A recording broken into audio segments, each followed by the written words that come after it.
سلام بچه ها، چطورین؟ سه‌شنبه شب کریسمس بود. میدونم به ما ربطی نداره، ولی من همیشه از بچگی عاشق تزیینات و درخت کریسمس بودم. برای همین با خواهرام قرار گذاشتم که بریم خیابون میرزای شیرازی. رفتم بازار پیداشون کردم، یه خورده چرخیدیم و یه کوچولو خرید کردیم و به مسیرمون ادامه دادیم.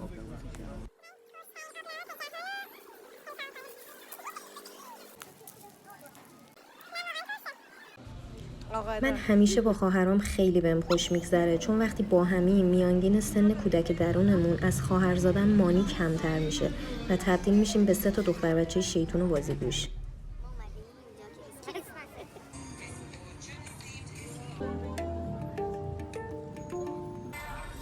خلاصه که کلی خندیدیم و برگشتیم خونه. جای همتون خالی تا یه ولگ دیگه. فعلا.